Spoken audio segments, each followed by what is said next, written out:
समुदाय, एक मजहब की सरकार है या पूरे देश के मजाहिब को मानने वालों की सरकार है? जिसको नहीं मानते उनकी सरकार है? हमको बता दीजिए। क्या मोदी सरकार सिर्फ एक फिक्र और नजरिया हिंदुत्व की सरकार है? क्या इस देश का, इस गवर्नमेंट ऑफ इंडिया का कोई मजहब है? इस वतन अजीज सबके मजहब को मानता है।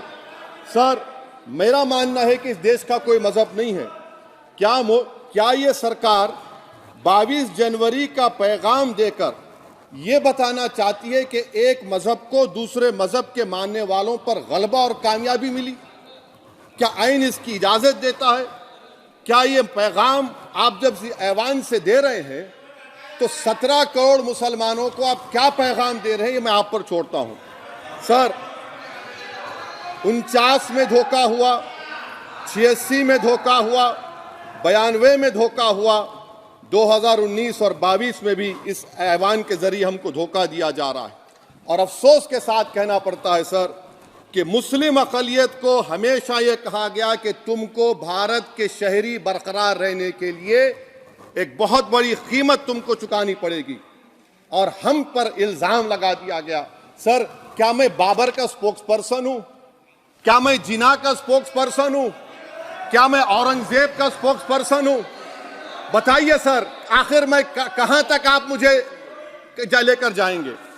दूसरी बात यह है सर, दूसरी बात यह है कि फिर 6 दिसंबर के बाद देश में फसाद हुआ, नौजवानों को टाडा में डाला गया जो बूढ़े होकर निकले।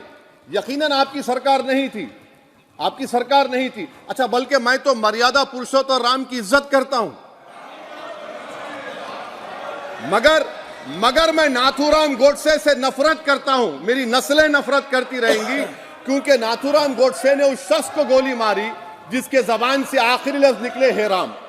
सर, छठी बात यह है कि 87 में मलियाना हाशिमपुरा हुआ, 83 में नेल्ली हुआ, 44 में जम्मू में नस्ल कशी हुई, 2022 में हल्दीवानी में कत्ल हुआ।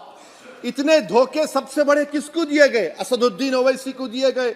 मगर फिर भी मुझसे ही कहा जाता है कि वफादारी को तुम साबित करो अपनी ओवैसी। सर, आज भारत के 17 करोड़ मुसलमान अपने आप को अजनबी और एलिनेट महसूस कर रहे हैं। मैं बहुत बड़ी नाइंसाफी होती है।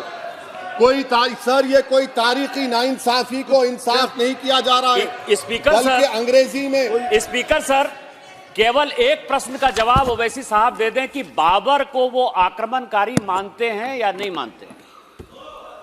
पुष्पमित्रा संघा को आप क्या मानते हैं? बताओ, पुष्पमित्रा संघा को आप क्या मानते हैं? जम्मू के वो, कश्मीर के वो राजा को क्या मानते हैं जिसके पास एक फौज थी मंदिरों को तोड़ने के लिए? आप क्या मानते हैं? यही तो मैं कह रहा हूं कि निशिकांत दुबे 47 में आजादी मिली, असदुद्दीन ओवैसी से बाबर की बात पूछ रहे हैं। तुम गांधी की बात पूछते, तुम बोस की बात पूछते, तुम जलियांवाला बाग की बात पूछते, तुम काला पानी में जो मुसलमान शहीद हो गए उनकी बात पूछते, मगर बाबर की बात पूछी जाती है। तो सर, मैं आपको बता रहा था, खामखा डिस्टर्ब किए सर, मुझे मेरा वक्त ले लिए निशिकांत दुबे। सर, मैं आपसे कह रहा था, मोदी हुकूमत ये पैगाम दे रही है भारत के मुसलमानों को कि जान बचाना है या इंसाफ चाहते हो। मैं कह रहा हूं, मैं भीख नहीं मांगूंगा, मैं इस नंगी तासुब को कबूल नहीं करूंगा, मैं दूसरे दर्जे के शहरी के मौक़िफ़ को कबूल नहीं करूंगा, मैं अपनी शनाख्त को नहीं मिटने दूंगा। अब मैं झूठी और दिल फरेब बातों पर हरगिज भरोसा नहीं करूंगा।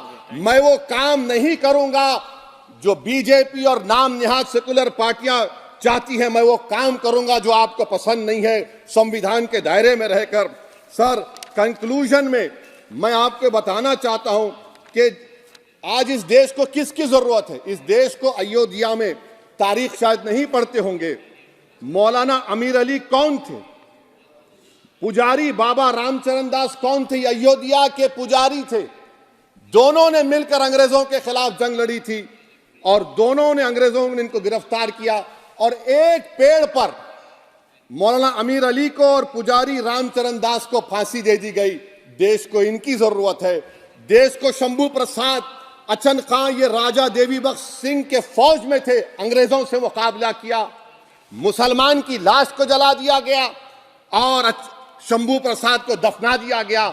इस देश को यह जरूरत है, देश को बाबा मोदी की जरूरत नहीं है। आज भारत को अयोध्या के मौलाना अमीर अली और रामचरण दास, अचन खान, शंभू खान की जरूरत है। सर, मैं अभी सुन रहा था ये नाम निहाद सेक्युलर पार्टियों के बयानात को।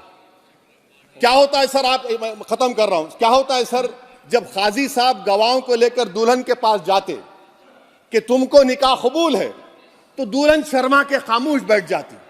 तो इनकी खामोशी रजामंदी की अलामत है। जी जी। तो सर, मैं खत्म करने से पहले यह बताना चाह रहा हूं कि जब वजीर आजम जवाब देंगे तो क्या वो भारत के 140 करोड़ जनता के लिए जवाब देंगे या फिर सिर्फ हिंदुत्व की फिक्र रखने वालों का जवाब, मैं खत्म कर जवाब देंगे। मैं ये देश, दुनिया, मुसलमान देख रहा है। सर, मैं आपको यह भी बताना चाह रहा हूं, आखिर में कंक्लूड कर रहा हूं सर, 1 मिनट चाहिए, 1 मिनट चाहिए सर।